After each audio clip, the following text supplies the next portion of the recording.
Hello, everyone. Today I'm going to show you something you have never heard before about the disappearance of Lynette Hooker.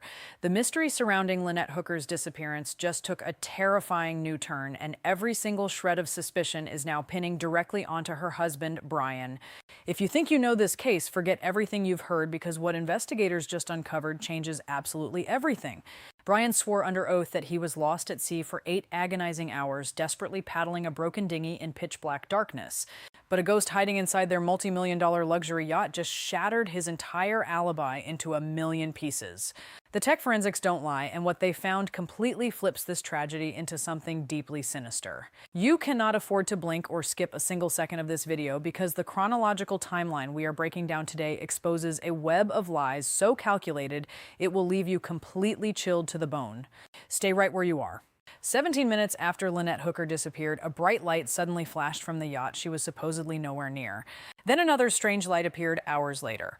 And now investigators are asking the same question everybody online is asking. Like, if Brian Hooker was really drifting alone in the dark searching for his wife, then who was moving around on that boat? That question is now at the center of one of the most disturbing missing person cases in recent memory. Because Brian's original story sounded tragic at first.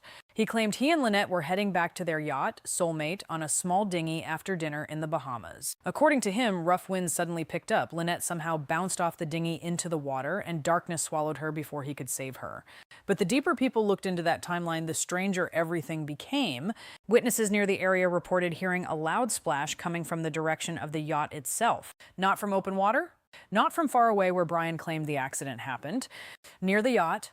And people who were nearby that night also reported seeing lights and even possible flare activity around Soulmate, while Brian claimed he was stranded miles away trying to survive. That contradiction changed the entire direction of the investigation. Friends who once defended Brian started quietly backing away from his story. Some even admitted publicly that the math doesn't work. When experienced boaters began questioning how Lynette completely vanished without a single trace. No body, no life jacket. No dry bag. Nothing.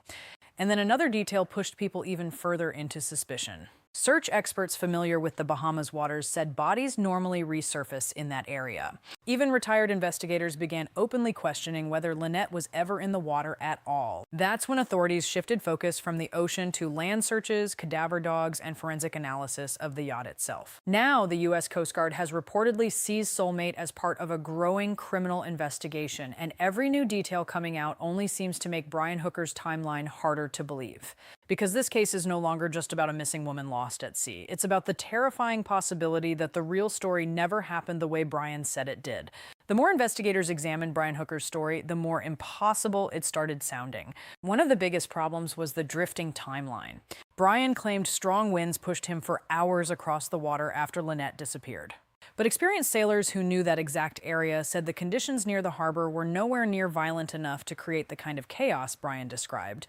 In fact, several boaters said the protected waters between the islands were relatively calm compared to the open sea that night, which immediately raised questions about how Lynette could vanish so completely without leaving behind even the smallest piece of evidence. Then came the issue investigators cannot ignore. The flotation cushion Brian said he threw toward Lynette was later found drifting near the same area where he supposedly washed ashore. That detail sounds small until boating experts started testing the drift patterns themselves. According to them, the cushion and the dinghy should not have traveled together in the way Brian described.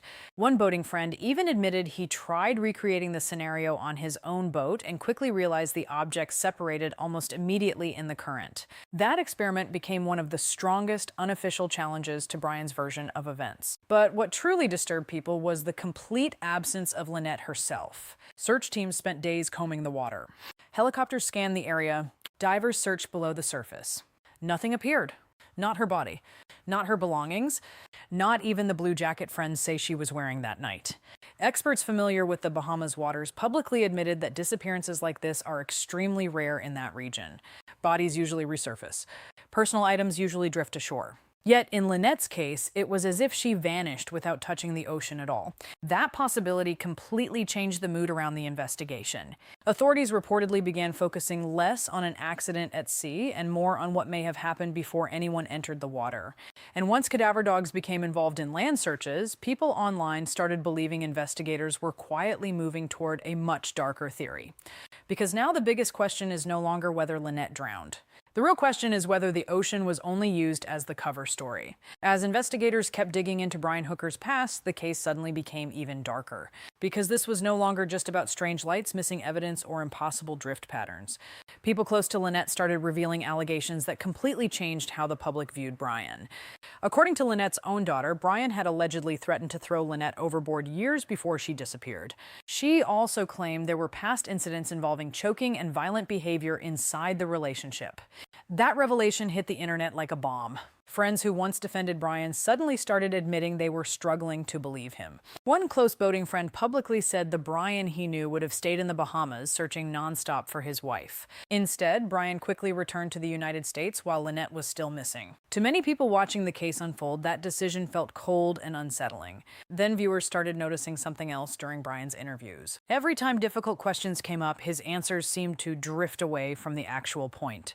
Instead of directly explaining the strange lights near the yacht or the loud splash witnesses heard, he repeatedly focused on weather conditions and rough water. That only increased suspicion online, with many believing he was trying to redirect attention away from the timeline contradictions.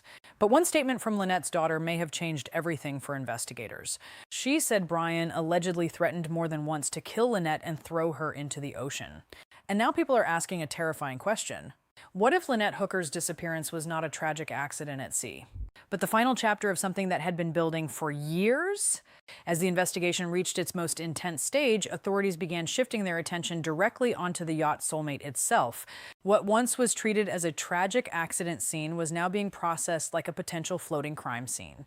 The U.S. Coast Guard reportedly seized the vessel, and forensic teams started pulling digital data, navigation logs, and onboard systems that could reveal exactly what happened minute by minute that night. This is where the case took its most chilling turn, because multiple independent witnesses still stand by what they saw. Lights moving on the yacht, sudden flashes, and even flare activity at a time when Brian Hooker insists he was nowhere near the vessel. Investigators now have to answer a question that no simple explanation seems to fix. If Brian was truly alone in the dinghy, then every light seen on Soulmate creates a second version of reality that cannot be ignored. At the same time, experts are analyzing drift patterns, communication gaps, and the exact timeline between the last confirmed sighting of Lynette and the first emergency signals reported from the area.